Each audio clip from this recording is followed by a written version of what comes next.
Rich children ignore sick mother for years. At Christmas, something unbelievable happens and everyone finds out she sold the only thing she had to. Betrayed by her own children after a lifetime of sacrifice, Margaret Williams finds herself alone at 68. Her beloved Steinway piano sold, her home facing foreclosure, and her heart shattered by an unforgivable Christmas betrayal. But in a small town where old churches are torn down to make way for luxury condos, life has a way of composing unexpected melodies. Sometimes, the most profound second chances emerge from the deepest heartbreaks, and the truest form of success isn't measured in dollars or status, but in the lives we touch and the legacy we leave behind. Join us in this emotional journey where music, motherhood, and redemption intertwine to create a symphony of hope that will leave you questioning what really matters in life. Remember to like and subscribe to never miss our heartwarming stories of triumph over life's greatest challenges. Life's most powerful lessons often come wrapped in our deepest disappointments. Margaret Williams stood in her living room, her weathered hands hovering over the keys of her 1940 Steinway piano. At 68, every morning began the same way, with music filling her modest home in Springfield, just as it had for the past 40 years. But today, December 1st, 2005, felt different. The old piano seemed to echo with memories that were both sweet and painful. Her mind drifted back to that horrible morning in 1985 when everything changed. John, her beloved husband of 20 years, had kissed her goodbye as usual before heading to work at the insurance company. 3 hours later, a phone call from the hospital shattered her world. Heart attack, they said. No chance of survival. The shock of John's death was only the beginning. Within weeks, Margaret discovered the truth he'd hidden from her. They were drowning in debt. Credit card bills, a second mortgage she knew nothing about, loans that threatened to take everything they had. The life insurance barely covered the funeral expenses. "Mom, I'm hungry," 10-year-old Michael had said one evening, while 8-year-old Patricia tugged at her skirt and little Robert, just 6, played with his toy cars on the floor. Margaret looked at her children, then at the pile of bills on the kitchen table, and made the decision that would shape the rest of their lives. "Mrs. Williams," the bank manager had said, "you have 2 options. You can sell the house and move to an apartment, or you can find a way to increase your income significantly." His eyes had drifted to the Steinway in the living room. "That's a valuable instrument you have there." But Margaret couldn't sell the piano. It had been her grandmother's, passed down through 3 generations of music teachers. Instead, she placed an ad in the local newspaper: piano lessons. All levels welcome, reasonable rates. Her hands trembled during that first lesson. Tommy Parker, a neighbor's son, sat beside her on the piano bench as she taught him "Mary Had a Little Lamb." The keys felt different under her fingers, no longer just an instrument of joy, but a lifeline for her family's survival. Days turned into weeks, then months. Margaret's schedule filled with students. She taught from dawn until dinner, then spent her evenings doing alterations and mending clothes for extra money. Sundays were reserved for church, where she played the organ for a small stipend that helped put food on the table. The children didn't understand at first. Michael complained about having to be quiet during lessons. Patricia was embarrassed when friends came over and had to wait in the kitchen while Margaret finished teaching. Robert would cover his ears, saying the scales were too loud. But Margaret persevered. Each lesson meant new shoes for growing feet. Every recital fee helped pay for school supplies. The Christmas concerts she organized brought in enough extra to buy presents for under the tree. She learned to hide her exhaustion behind a patient smile, to mask her worry with cheerful songs. When Michael caught the flu and needed expensive medicine, she added 2 more students to her already packed schedule. When Patricia's school announced a trip to Washington, D.C., Margaret stayed up late for weeks, altering prom dresses to earn the fee. When Robert's baseball team made it to the state championships, she organized a special summer music program to cover the costs. The Steinway became more than just a piano.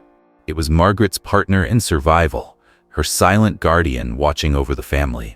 Its rich, warm tones filled their home with music, even as Margaret's fingers ached from hours of teaching. Each nick in its mahogany surface told a story of sacrifice and love.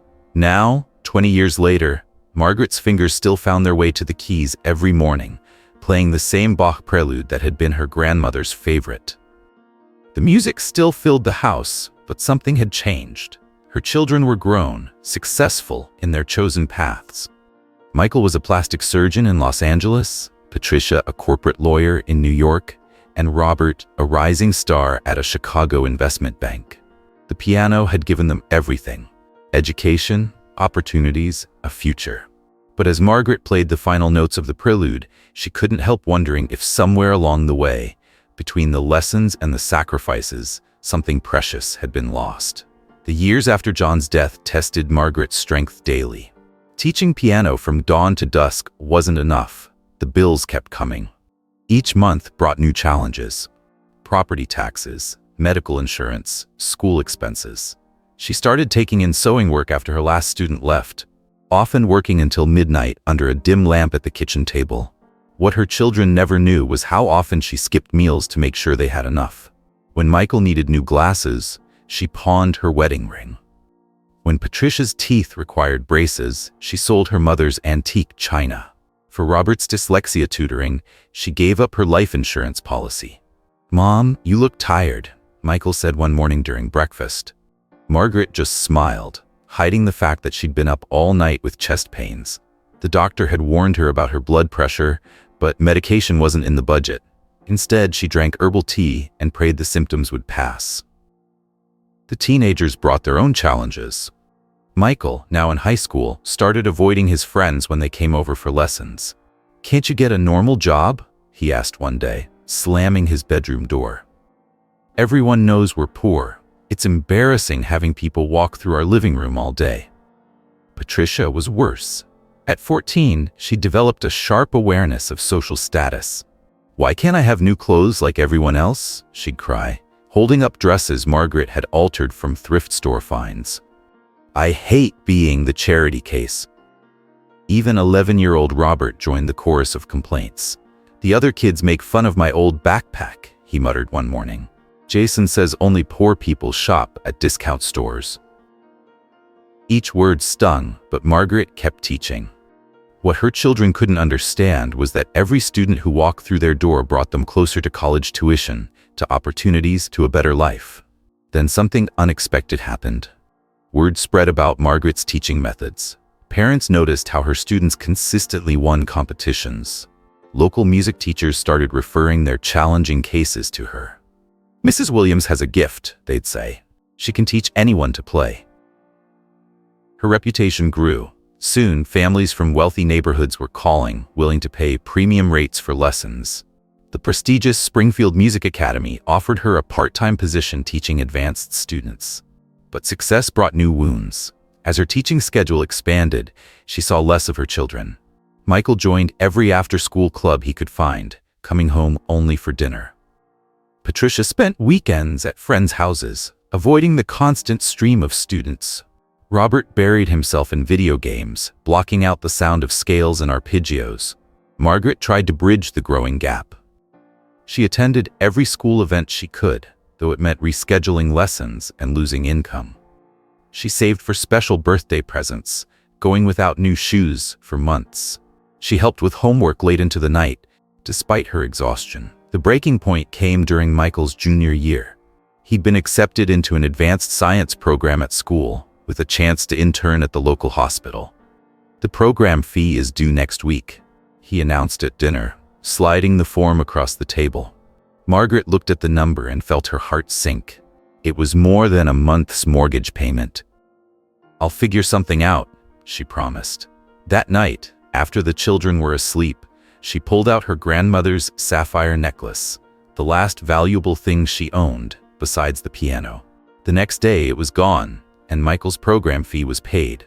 He never asked where the money came from. Maybe he didn't want to know. But something changed in him after that. The complaints about piano lessons stopped. Sometimes she'd catch him listening from the hallway as she taught, a thoughtful expression on his face. This small victory gave Margaret strength. She took on more students, worked longer hours. Slowly, her children's resistance softened. They began to see what she'd known all along, that the music filling their house wasn't just about survival anymore. It was building a future, note by note, lesson by lesson. Christmas 2005 was supposed to be special. After 5 years without a full family gathering, Margaret's children had promised to come home. She'd spent weeks preparing, transforming her modest house into a holiday haven. The decision to sell the Steinway hadn't come easily, but after Michael, Patricia, and Robert confirmed their visit, Margaret knew what she had to do. The piano dealer had offered a good price, enough for a perfect Christmas celebration and a small nest egg for emergencies. "This instrument has history," the dealer said, examining the Steinway. 1940 model, excellent condition despite its age. "Are you sure you want to sell?" Margaret nodded, unable to speak. She spent one last morning with the piano, playing each of her children's favorite pieces. Then she took photos, carefully documenting the small scratches and marks that told their family story. "Michael, remember when you carved your initials under the lid?" she said to the empty room, running her fingers over the faded letters. "And Patricia, that time you spilled nail polish on the bench?" Robert's stickers on the music stand. The movers came on December 20th. Margaret watched as they wrapped her grandmother's piano in blankets and wheeled it away. That evening, she channeled her grief into preparations. She baked pies from her mother's recipes, hung stockings by the fireplace, and arranged presents under the tree. The dining room table was set with care, her best tablecloth, the good china saved for special occasions. She'd planned everything: roast turkey, homemade stuffing, cranberry sauce made from scratch. The house smelled of cinnamon and pine. At 6:42 p.m. on Christmas Eve, her phone buzzed. A message from Michael. "Sorry, Mom. Last-minute opportunity, Caribbean cruise with Jessica. She's a yoga instructor I've been seeing. Couldn't pass it up. Maybe next year." Before Margaret could process this, another message arrived. "Patricia, this time. Emergency at work. The Hamptons house is already set up for Christmas with Warren's family. You understand, right? Love you." The third message came moments later. "Robert, huge corporate party in Chicago. Could mean a promotion. Rain check? Send pics of your decorations." Margaret stood in her silent house, surrounded by carefully wrapped presents and empty chairs. Her hands trembled as she opened Facebook on her phone, a new skill she'd learned to keep up with her children. There they were. Michael posting photos from his cruise ship departure. Patricia sharing pictures from the Hamptons, timestamped days ago. Robert tagged at Chicago office parties planned weeks in advance. They had never intended to come. The truth hit her like a physical blow. She sank into a chair at her beautifully set table, staring at the 3 empty places. The candles flickered, casting shadows on the carefully arranged name cards. Christmas morning dawned cold and clear. Margaret went to church as always, taking her place at the organ. She played "O Holy Night," her fingers finding the keys through muscle memory while tears blurred her vision. Reverend James noticed. After the service, he found her still sitting at the organ. "The piano's gone," she said simply. He looked at her with understanding. "I heard the movers yesterday. But why?" "I thought they were coming home." Margaret's voice cracked. "I wanted everything to be perfect." "And they didn't come?" She shook her head, unable to explain about the social media posts, the casual lies, the carefully crafted excuses. "I can't go back to that empty house," she whispered. "Then stay," Reverend James said. "Help me sort donations for the shelter. There are others who know what it means to be alone on Christmas." Margaret spent Christmas Day sorting clothes and toys for families in need. Each gift she wrapped was a small act of healing. Each thank you from a grateful parent or excited child helped ease the ache in her heart. That evening, she returned home. The perfect dinner was still waiting, the presents still wrapped. She began to pack everything away but stopped at the stockings. For 20 years, even when the children were gone, she'd filled them every Christmas Eve. This year, she took them down, one by one. It was time to face reality. Her children had built lives that didn't include her anymore. The piano that had given them their future was gone, and with it, the last threads of their shared past. The first heart attack came without warning in February 2006. Margaret was teaching Tommy Parker's daughter when the pain struck. She managed to finish the lesson, waited for the child's mother to pick her up, then called 911. In the emergency room, doctors found more than just heart problems. Her blood pressure was dangerously high, and years of stress had taken their toll on her body. "You need medication and rest," the doctor said, reviewing her chart. "And regular checkups." "When was your last physical?" Margaret couldn't remember. Health insurance had been a luxury she couldn't afford while putting 3 children through college. She kept the hospital stay secret from her children. Michael was preparing for an important surgery rotation. Patricia had just made junior partner at her law firm. Robert was traveling for his bank. They didn't need to worry about her. But the bills arrived relentlessly. Hospital charges, medication costs, follow-up appointments. Margaret started teaching longer hours, ignoring her doctor's orders for rest. The electronic keyboard she'd bought to replace the Steinway allowed her to teach more students in less space, but the sound wasn't the same. One Sunday after service, Reverend James found her sorting through papers in the church office. "Margaret, what's wrong?" She couldn't hide it anymore. The mortgage was 3 months behind. Credit card companies called daily. Medical bills piled up unopened. "I can't keep up," she admitted. "The house?" Her voice broke. The Reverend examined her paperwork, his face growing concerned. "Why didn't you tell anyone?" "Tell them what? That I sold the piano for nothing? That I can't even afford my heart medication?" He insisted on calling the church's financial advisor. The numbers were worse than Margaret had imagined. Years of putting everything on credit cards to maintain the illusion of stability for her children had created a mountain of debt. "The house is worth less than you owe," the advisor explained. "And with your medical conditions, refinancing isn't an option." The foreclosure notice arrived a week later. 30 days to pay or vacate. The same house where she'd raised her children, taught countless students, built a life from music and determination. Margaret tried calling her children. Michael's office said he was in surgery.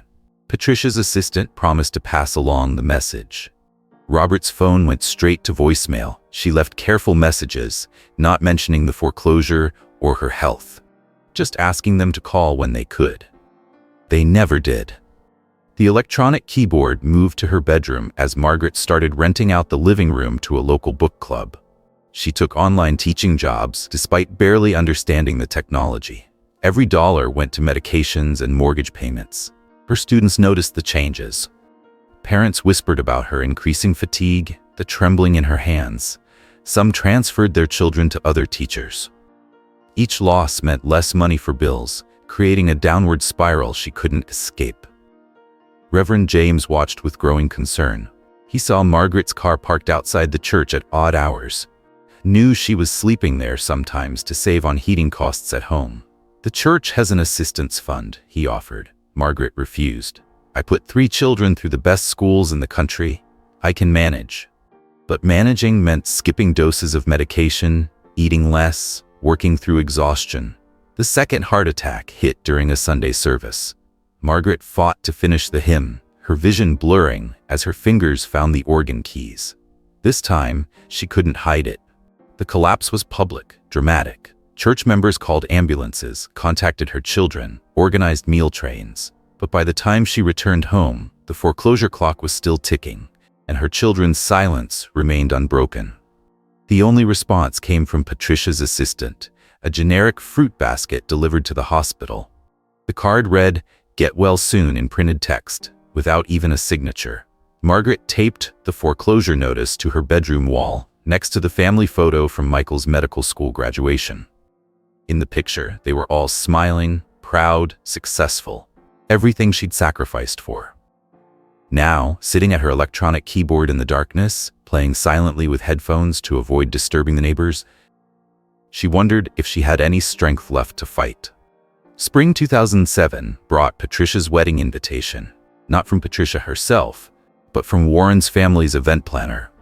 The thick cream envelope detailed a lavish ceremony in the Hamptons, with a note explaining that seating was extremely limited. Margaret spent a week's worth of medication money on a gift she couldn't afford, carefully choosing a hand-embroidered tablecloth from an antique store. She mailed it with a letter expressing her love and hopes for Patricia's happiness. The package was returned a month later, marked "Forwarding address unknown."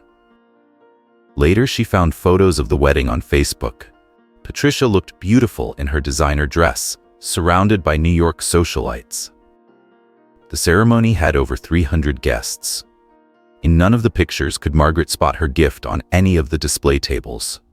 Michael's life updates came through medical journal announcements and society pages. His plastic surgery practice in Beverly Hills was thriving, specializing in celebrity clientele.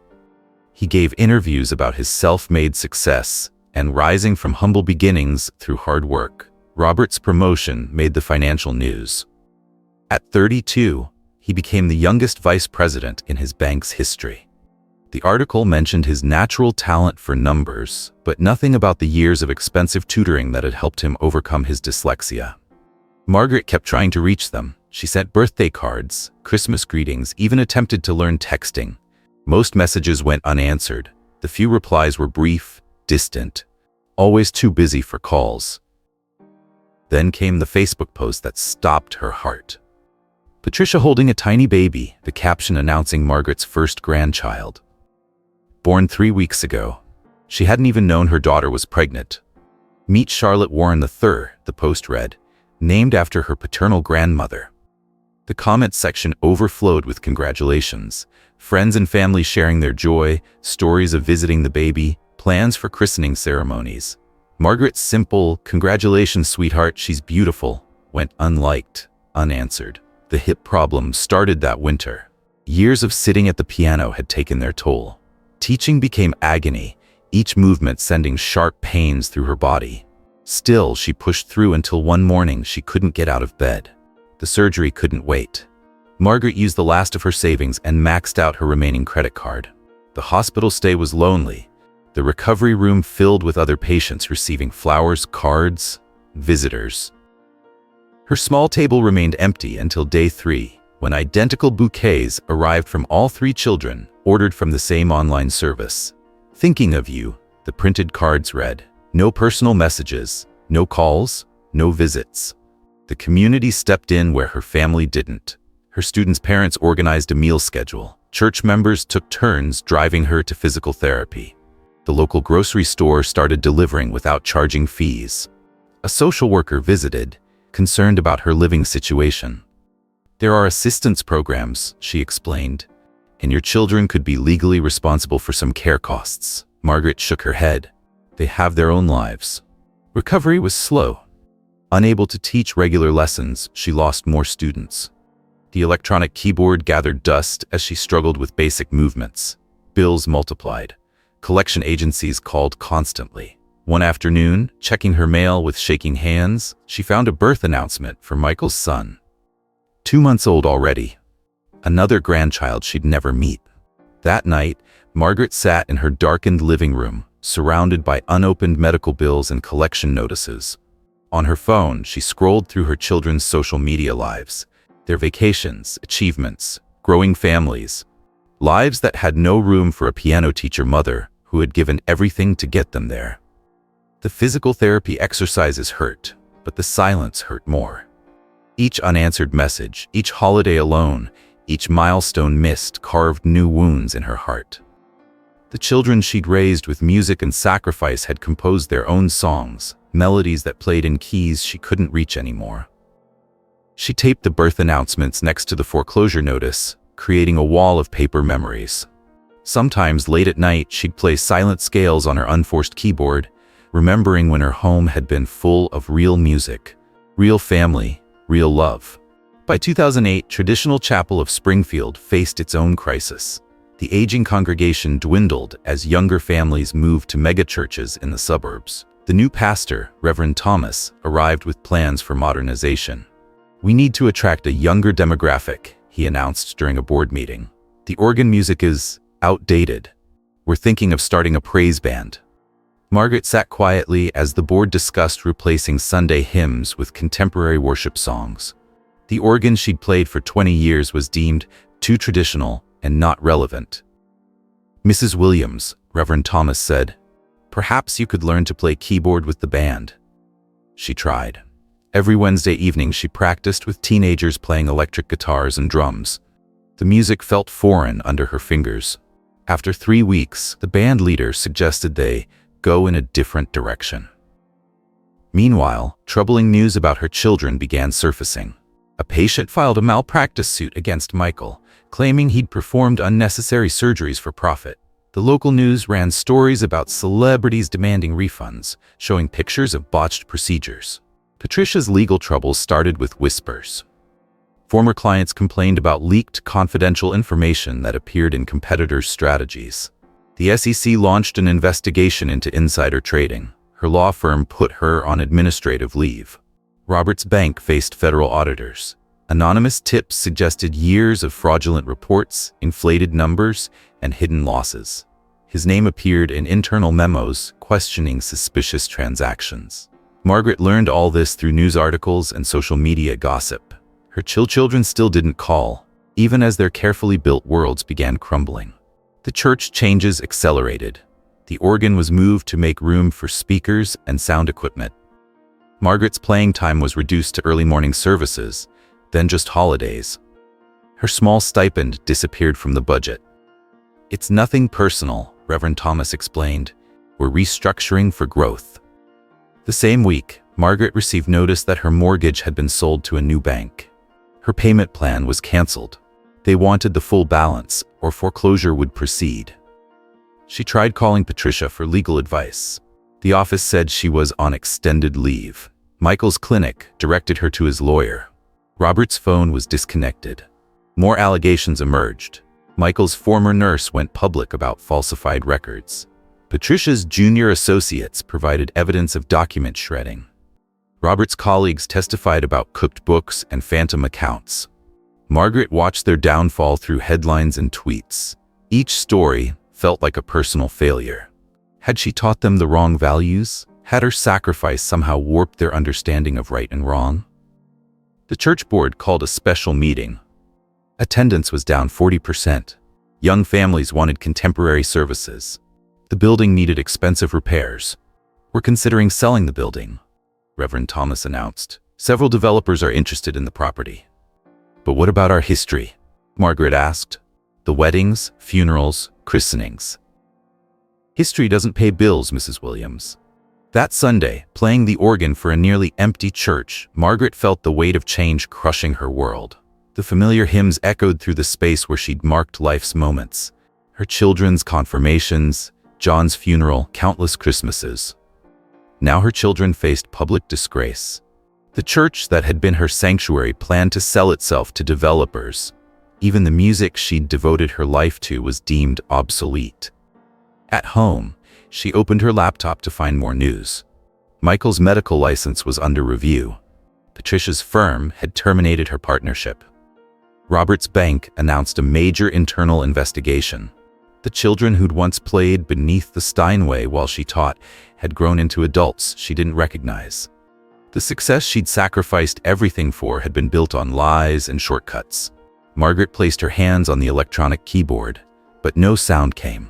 The plastic keys felt as hollow as the achievements she'd been so proud of. Everything she'd worked for, believed in, built her life around, was changing or disappearing. Outside her window, a construction crew began work on another luxury condo development. The neighborhood she'd known for 40 years was vanishing too. Piece by piece, note by note. Charles Hartford wasn't looking for a story when he purchased the old Steinway. As head of the Hartford Music Education Foundation, he simply needed pianos for inner-city schools. But the dealer mentioned something intriguing about this particular instrument. The previous owner taught hundreds of students on it, the dealer said. Many went on to major music schools. Hartford's research team started digging. They found concert programs featuring art students at Juilliard, Curtis Institute, and New England Conservatory. Competition winners. Professional musicians. Orchestra members. "Look at this," his assistant said, showing him an article from 1995. Sarah Chen, principal violinist for the Boston Symphony, credits her musical foundation to piano lessons with Margaret Williams. More stories emerged. David Rodriguez, now conducting in Chicago, had learned music theory in Margaret's living room. Emily Park, teaching at Yale's music department, spoke about Saturday morning lessons that shaped her career. Hartford tracked down former students. They all told similar stories. A teacher who worked with anyone, regardless of ability to pay, who spent extra hours helping struggling students, who somehow found money for competition fees and audition trips. She sold her jewelry to send me to my first major competition, Sarah Chen recalled. I didn't know until years later. The investigation led Hartford to Springfield. He found tax records showing decades of modest income despite Margaret's stellar teaching reputation. Medical bills, second mortgages, credit card debt. She was charging bottom rates while producing top students, Hartford realized. How did she manage? Then he discovered the foreclosure notices, the hospital records, the silence from her successful children. The whole story began taking shape. Meanwhile, Margaret's arthritis worsened. Simple tasks became challenges. Opening doors, writing notes, playing scales. Her remaining students watched her struggle through lessons, hands trembling over the keyboard. The final foreclosure warning arrived on a Tuesday. 30 days to vacate. That same morning, she couldn't get her fingers to cooperate during a lesson. The pain was too severe. Maybe we should take a break, Mrs. Williams, her student suggested gently. Margaret stared at her hands. Hands that had played for weddings, funerals, church services, had taught countless children to make music, had worked endlessly to give her own children a better life. Now they betrayed her. She called the bank again, begging for more time. The representative recited policy about non-negotiable terms. Margaret hung up and looked around her home. What could she sell? She'd already sold everything of value years ago. The arthritis specialist recommended surgery. Without it, you'll lose all mobility in your fingers. The cost was impossible. Her insurance denied coverage. Each movement brought shooting pain, but Margaret kept teaching. She had nowhere else to go. Hartford's investigation continued.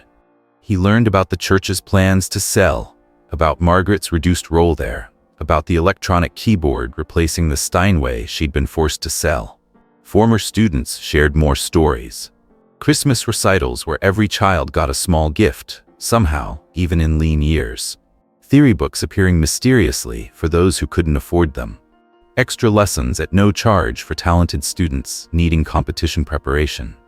She made us believe in ourselves, David Rodriguez said, even when we didn't have anything else to believe in.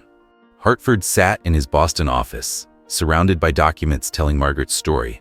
The Steinway in the corner, her Steinway, seemed to watch him, waiting. He made some calls. To his foundation board, to music schools, to former students building their own careers. A plan began forming. In Springfield, Margaret faced another sleepless night. The arthritis pain kept her awake. The foreclosure deadline loomed. Her phone remained silent. No word from her children despite their public troubles. She pulled out old recital programs, student photos, thank you notes, years of music and memories. Soon she'd have to pack them away. But where would she go? What would she do? How had a life dedicated to music and family led to such silence? The pain in her hands seemed to mock her questions, offering no answers, only the certainty of more loss ahead. The California Medical Board suspended Michael's license in October. Their investigation revealed a pattern of unnecessary surgeries, falsified records, and dangerous practices. Celebrities who had trusted him went public with their stories. Dr. Williams performed 5 procedures I didn't need, a famous actress told reporters. He convinced me each one was essential. Now I'm permanently disfigured. More patients came forward. Medical records showed Michael had pushed expensive surgeries on healthy patients, claiming emergency medical needs that didn't exist. His malpractice insurance dropped him. Civil lawsuits piled up. Patricia's world collapsed next. The SEC investigation uncovered years of insider trading. She had leaked confidential client information to her husband's investment firm, helping them profit from corporate mergers and acquisitions. Miss Williams violated the most basic tenets of attorney-client privilege, the SEC statement read. Her law firm immediately terminated her partnership. The State Bar Association began disbarment proceedings. Robert's scandal proved the largest. Federal auditors discovered he had helped hide billions in losses through creative accounting. His bank faced criminal charges. As vice president of operations, Robert had signed off on fraudulent reports for years. I trusted him with my life savings, a retiree testified at a congressional hearing. He looked me in the eye and promised everything was safe while knowing it was all fake. Margaret learned about each disaster through the news. Her children still didn't call, even as their carefully constructed facades crumbled. She watched their public disgrace play out in headlines and TV reports, powerless to help or understand. Then her own crisis peaked. During Sunday service, halfway through Amazing Grace, Margaret's heart seized. The pain shot through her chest like fire. She forced herself to finish the hymn, but collapsed at the organ afterward. "Call an ambulance," someone shouted. Church members rushed to help. Through the fog of pain, Margaret heard Reverend Thomas on the phone, trying to reach her children. The hospital confirmed another heart attack, worse than before. "You need immediate surgery," the doctor said, "and your blood pressure is dangerously high. Why aren't you taking your medication?" Margaret couldn't explain about choosing between medicine and housing, about trying to save her home, about working through pain because she had no other choice. The church board met while she was still in the hospital. They voted to sell the building. A developer planned to convert it into luxury apartments. The organ would be removed within weeks. "We'll hold final services next month," Reverend Thomas informed her. "After that, we're merging with New Life Community Church across town. They have a full praise band." Margaret's few remaining students transferred to other teachers. Her income dropped to zero. Medical bills from the heart attack added to her mountain of debt. The foreclosure deadline passed. One morning, a nurse brought newspapers to her hospital room. The front pages told 3 stories of disgrace. Celebrity surgeon faces criminal charges. Top lawyer disbarred for insider trading. Bank VP indicted in billion-dollar fraud. Her children's faces stared from 3 separate photos. Michael in handcuffs outside his clinic. Patricia leaving court. Robert being led into an FBI vehicle. The nurse recognized the names. "Are you related to these people?" Margaret closed her eyes, unable to answer. The monitors beeped steadily, marking time in a rhythm she could no longer follow. Her hands, curled with arthritis, couldn't even hold the newspapers properly. Everything she'd sacrificed for had turned to ash. The home she'd filled with music faced foreclosure. The church that had been her sanctuary was being sold. Her children, for whom she'd given everything, had built careers on lies and fraud. Later that day, the hospital social worker visited with discharge papers and tough questions. "Where will you go?" she asked. "You need ongoing care, physical therapy, medication. Do you have any family who can help?" Margaret stared at the newspapers again, her children's faces, their crimes, their silence. 20 years of teaching music to give them a better life, and this was the result. Outside her window, church bells rang, marking another hour in a world that had lost its melody. The campaign to save traditional chapels started with a simple Facebook post. Sarah Chen, the Boston Symphony violinist, shared her story about learning music in that church, watching Margaret Williams teach countless students while playing the organ every Sunday. "This place isn't just a building," she wrote. "It's where hundreds of musicians found their voice, where a teacher sacrificed everything to give others a chance." The post went viral. Other former students added their stories. David Rodriguez shared memories of Christmas recitals where every child, regardless of talent or family income, felt special. Emily Park wrote about theory lessons that changed her life. Local news picked up the story. They interviewed church members about Margaret's decades of service. Former students sent videos performing pieces they'd learned in her living room. The narrative shifted from another church closure to something bigger. Springfield teachers' legacy at risk became national news. Reporters discovered Margaret's current situation: the foreclosure, her health problems, the silence of her now disgraced children. The contrast between her life of giving and her children's lives of taking struck a chord. Charles Hartford chose this moment to act. He contacted the bank holding Margaret's mortgage. His foundation offered to buy the church building with one condition: it would become a community music school. The Margaret Williams Center for Musical Education, he announced during a press conference, where any child can learn music, regardless of ability to pay. The story exploded. National networks sent crews to Springfield. Magazines wanted interviews. Margaret's former students organized benefit concerts in major cities.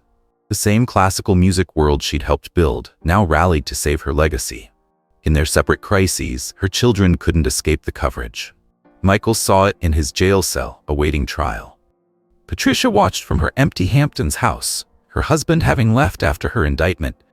Robert viewed it on the news while under house arrest. They saw their mother's story told by others. Her decades of quiet sacrifice exposed. The contrast between her life and their choices became painfully clear. Hartford's foundation moved quickly. They purchased both the church and Margaret's house. Architects drew plans to connect the buildings, creating teaching spaces while preserving the historic sanctuary in Oregon. Margaret watched from her hospital bed as her world transformed. Former students visited, bringing music and memories. The doctors were amazed by her improvement as hope replaced despair. "Your blood pressure's stabilizing," her doctor noted. "Amazing what good news can do." The foundation arranged for her medical care, including the arthritis surgery she'd been unable to afford. They found her temporary housing during renovation and promised her a permanent place in the new center. Local businesses joined the effort. Construction companies offered discounted services. Music stores donated instruments. Community members volunteered time and resources. Then Hartford revealed his final surprise. In the main hall of the new center would stand Margaret's old Steinway, fully restored, ready for a new generation of students.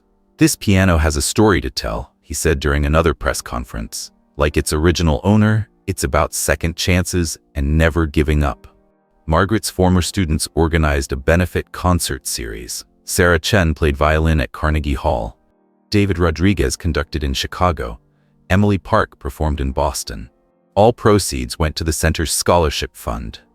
National magazines ran features about Margaret's teaching methods, her belief that music could change lives, her decades of quiet impact on classical music education. "She taught us more than music," Sarah Chen told reporters. "She showed us what real success means, what real giving looks like." The contrast with her children's stories became a national conversation. While they faced criminal charges for taking what wasn't theirs, their mother's life of giving had created a legacy that would outlive her. Margaret watched it all with a mixture of gratitude and sadness. The center would preserve everything she'd worked for. Music would continue. Students would learn. But her own children had lost their way, so completely.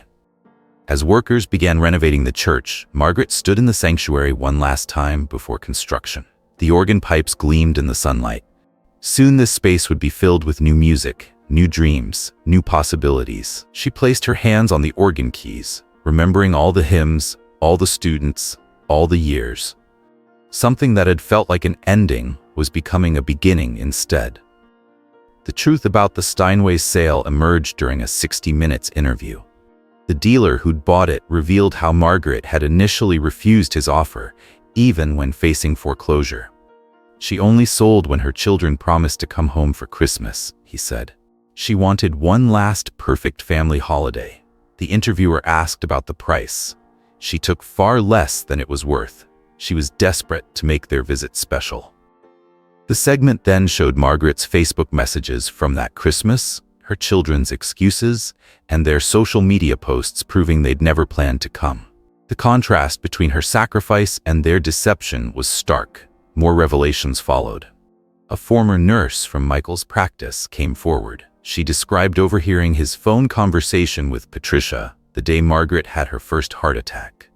He said his mother was always dramatic about her health, the nurse recalled. He told his sister not to bother checking on her. They both laughed. Bank records revealed more painful truths. While Margaret struggled to buy heart medication, Michael had spent $300,000 on a sports car.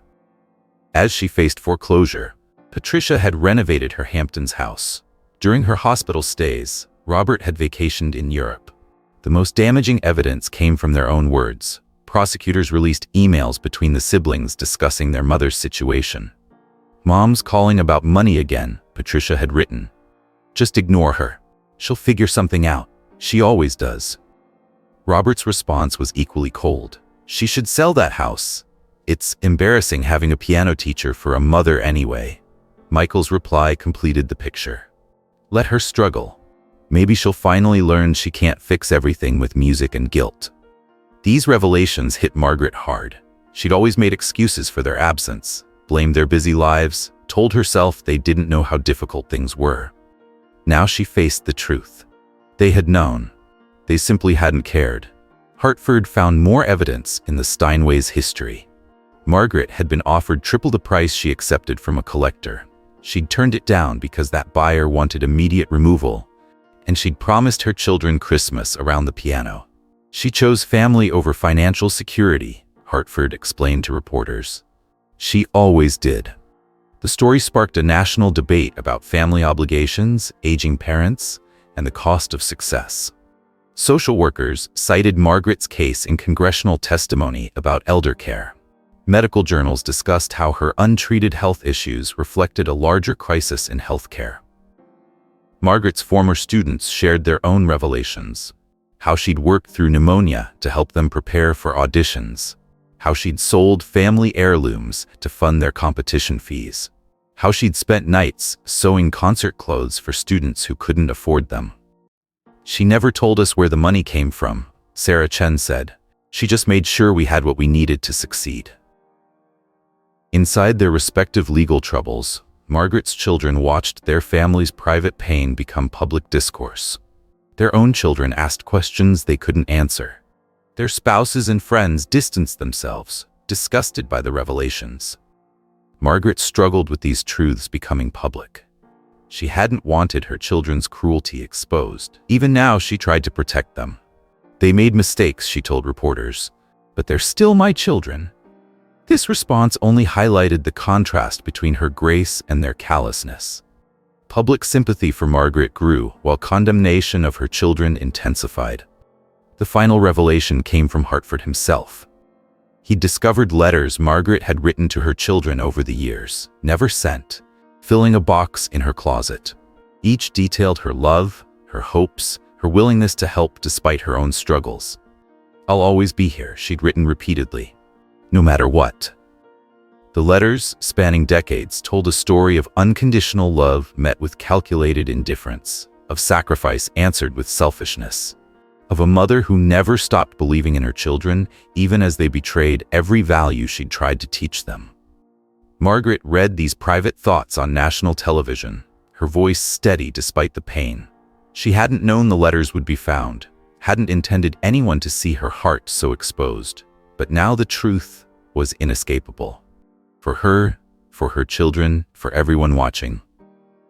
The story of the Steinway, the Christmas that never happened, the years of silence and struggle, all painted a picture that no one could ignore. Opening night at the Margaret Williams Center for Musical Education was scheduled for Christmas Eve. The renovations had transformed the old church while preserving its character. The sanctuary became a concert hall, classrooms filled the parish house, and Margaret's former home connected to both through a new wing. At 6 p.m., as guests began arriving, the doorbell rang at Margaret's private apartment in the center. She opened it to find Michael, Patricia, and Robert standing there. Michael had been released on bail pending his trial. Patricia faced disbarment but avoided jail through a plea deal. Robert wore an ankle monitor as part of his house arrest conditions. "Mom," Michael started, "we saw everything on TV." Margaret looked at her children, really looked at them, for the first time in years. Their designer clothes couldn't hide their exhaustion. Their practiced smiles couldn't mask their shame. "Come in," she said quietly. They entered awkwardly, carrying wrapped presents, looking around the apartment Hartford's foundation had created for her. Photos of her students lined the walls. Awards and thank you notes filled shelves. "We brought Christmas gifts," Patricia said, her voice uncertain. "Why now?" Margaret asked. Nobody answered immediately. Through the walls, they could hear the concert hall filling with people. "Everything we built is gone," Robert finally said.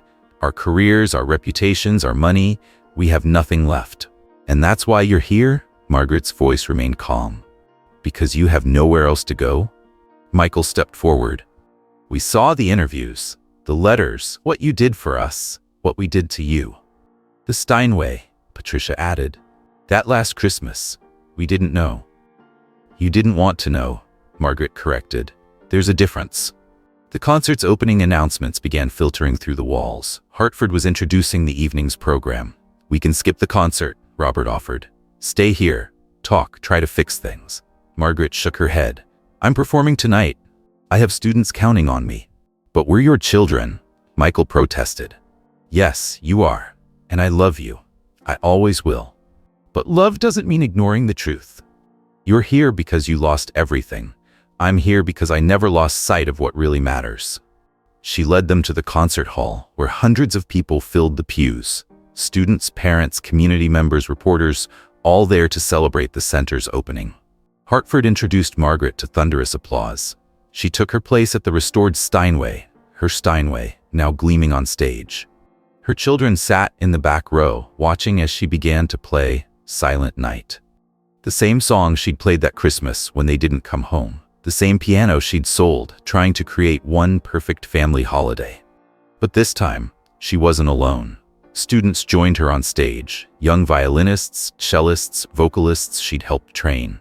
The music filled the space, transforming the old church into something new. From the back, her children watched their mother shine. They saw what others had always seen, not just a piano teacher, but a woman who'd changed countless lives through music and love. The audience included many of her former students.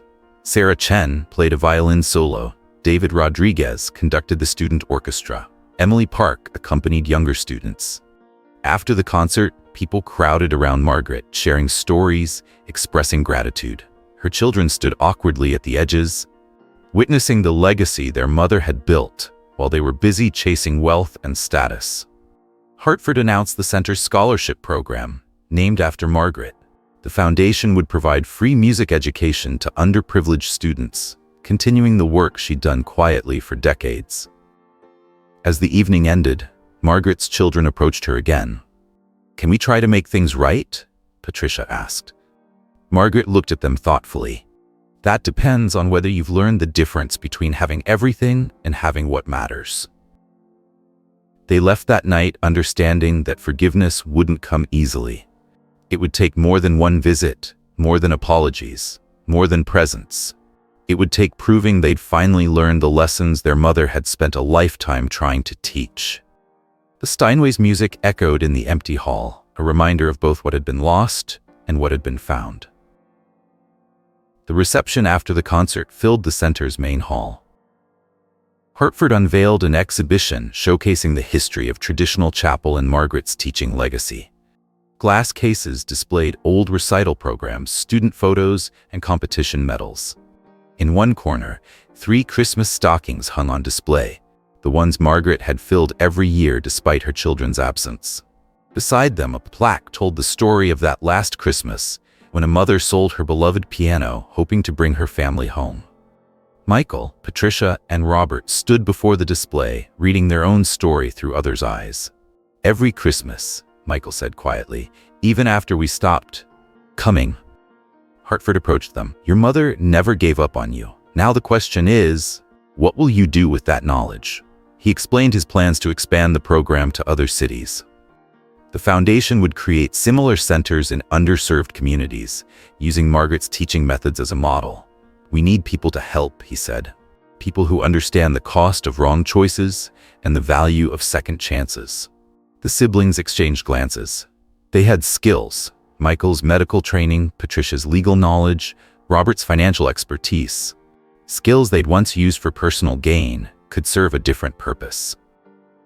Margaret watched this interaction from across the room. She was surrounded by students, both past and present. Sarah Chen was organizing a mentorship program. David Rodriguez discussed conducting workshops. Emily Park planned theory classes.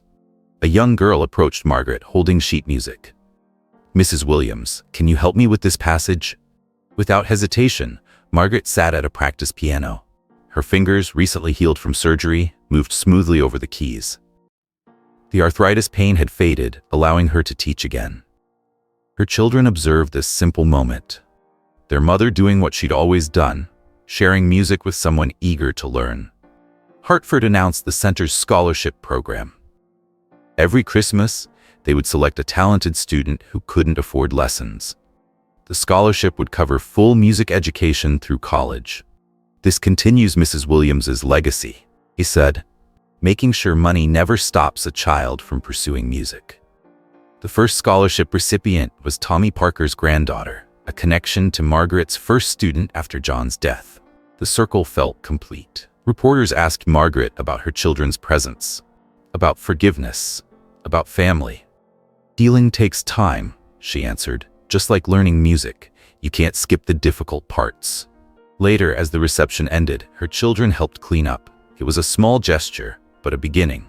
They worked quietly, listening to students practice in nearby rooms. "Mom," Patricia said, "we'd like to establish a fund for medical bills like yours, so other teachers don't have to choose between medication and mortgages." "We can't fix what we did," Robert added, "but we can help prevent it happening to others." Michael spoke last. "And we'd like to learn about your work, really learn, if you're willing to teach us." Margaret considered their words. Through the windows she could see the city lights. Somewhere out there, other families faced choices between survival and sacrifice. Other children might be forgetting what their parents gave up for them. "Come to dinner next week," she said finally. "We'll talk about it." They left knowing this wasn't forgiveness yet, just an opportunity to earn it. Their mother had spent a lifetime teaching others about music. Now, perhaps, they could learn from her about grace. The next morning, Margaret arrived early at the center. Students would come soon, eager to learn. The Steinway waited in the concert hall, its keys ready for new songs. She placed 3 empty stockings in her office, not on display this time, but as private reminders of what had been lost, of what might be rebuilt, of the difference between having success and having meaning. The first student arrived bringing sheet music and hope. Margaret sat down at the piano, ready to teach. Through the walls, she could hear other students practicing. New music filling old spaces, new stories beginning.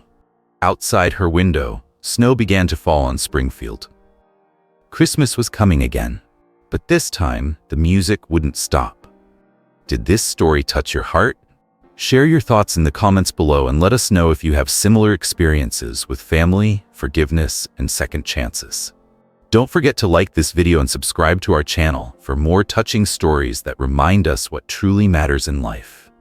Ring that bell to stay updated on new uploads every Thursday. Remember, sometimes the most beautiful melodies come from the hearts that have been broken but choose to keep playing.